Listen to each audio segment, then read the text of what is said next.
Okay, this is the final and last part of my Let's Play Sly, and we're actually don't do anything other than press X to continue.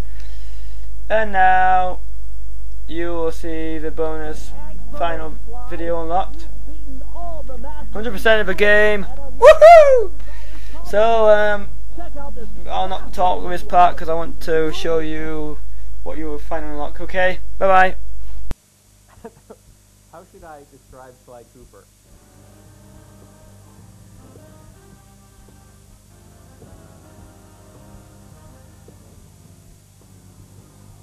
He's charismatic, suave, debonair, cool, slick, fast, stealthy, athletic. He's a daredevil. Sly Cooper is charming thievery. We started with the idea that we wanted to do an action game where the primary character was a thief. The choice of a raccoon was a pretty natural fit in terms of, you know, obviously the mask being in place, being, as Depp would say, a creature of the night. We very early on wanted to make a game that looked and felt like a cartoon, but was one step closer to realism rather than flat and graphic. We started experimenting with different ways we could bring this character to life, cell shading, how to make it feel like a cartoon but still feel like a great 3D game. We want it to actually look like it was been painted, and we want the backgrounds to be, you know, really lush and have a painted look, so it looks like it's a living animated episode that you've been thrown into. When you look at the game, initially, the first thing that draws you in is the beautiful art style and the lush, very, very lush look of the environment. But when you actually play the game, the gameplay itself is lush as well.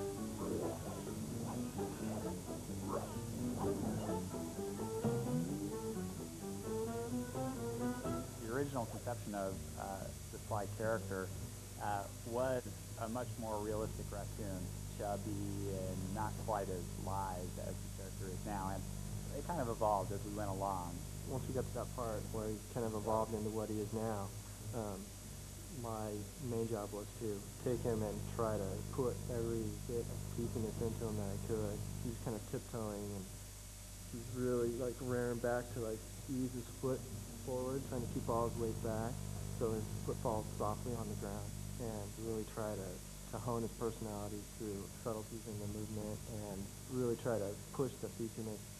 We wanted Sly to feel really agile. We wanted him to feel like Sly could do the most amazing physical feats. You want to let the player of the game feel like they're a thief. Not like a real thief, like you wish thieves were.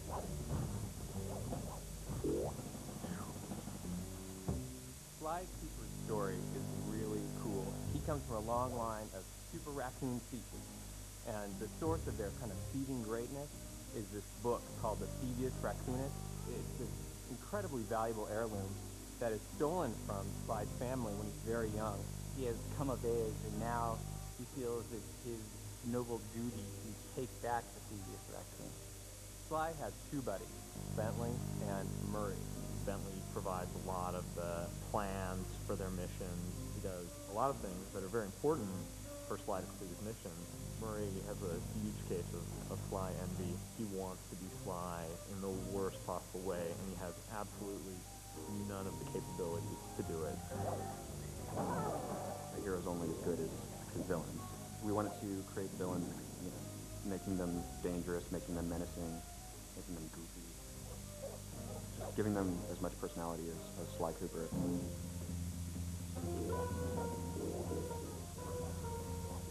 It's a super high bar being in the action-adventure category. I mean, all of the greatest games, the best games that are out there are all action-adventures. The genre is such that you have to really excel in every single phase of the game. Going from saying Sly should be sneaky to actually having him feel sneaky in the game is hard. You have to start and you have to get the animation right, then you have to figure out how the engine's going to play the animation and how it gets affected by where he is and what he's doing, and how the player can feel in control at the same time.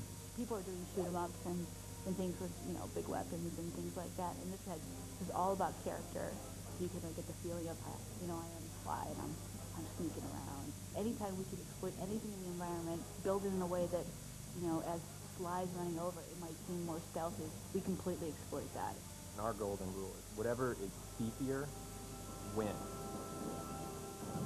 If you want to make a game look different, the PS2 gives you the opportunity to do that. As a programmer, it has a ton of tools for solving all sorts of different types of technical problems. A big focus for us has been in getting our tool set to the point where the artists were really unconstrained. Artists will come to us with, they want the game to look this way, or what, can we have a line around all the characters, the cell shading that we do, or how can we do the lighting model so that things that are bright have certain colors on them. And they have a lot of really cool ideas, and I and the other people on the programming team work on trying to get the technology put in place so that we can make those ideas happen. What we were able to do was put together our own lighting algorithm in the vector units and then do the same thing for the cell borders that we put around all our characters. We could get it all run super fast and have it all look different than other games. That was really our goal from the start, was to have a game which looks different. It's been an interesting process building a team to build a game like this. It's been great working with such a dedicated group of people. I've never really ever worked with a group I think as hardcore as this.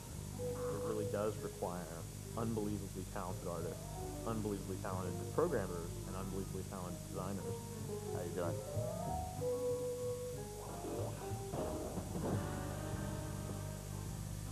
The designers, I think, have done a wonderful job of giving players the experience of sneaking and being a thief, and at the same time making the designs accessible to people so that you don't need to be a super gamer in order to play it, although there are tons of things that are in the game for those people. We're making a game that anyone can play. You can't just have great art, you can't just have great code, you can't just have great characters, you gotta have it all. It's not about just how the game looks, it's about how the game plays and how the player experiences it, and it's all about having fun. You can make a really cool character, but if he's not fun to play, it's not worth doing. Sly is cool, he's collected, he's adventurous. Sly is Sly. It is not a misnomer.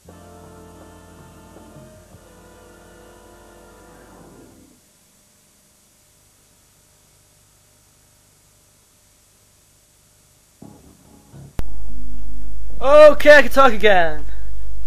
So, we have indeed done everything on Sly 1. 100%. Well, that level is just 100% anyway. And we have indeed unlocked every single video. Everything is 100%. The only thing I didn't really show you was some of the commentaries, but if you want to see commentaries, go on someone else's video. So all I can say now is stay tuned for Sly 2, my next Let's Play, where I'll be doing the most amazing game ever, Sly 2! Yeah! So thank you for anybody who's been watching my videos, commenting, messaging, rating, anything like that. Thank you for that. It's always appreciated. So I guess this is the last video of my Let's Play Sly Raccoon. It's been one hell of a ride. See you on Sly 2. Bye bye.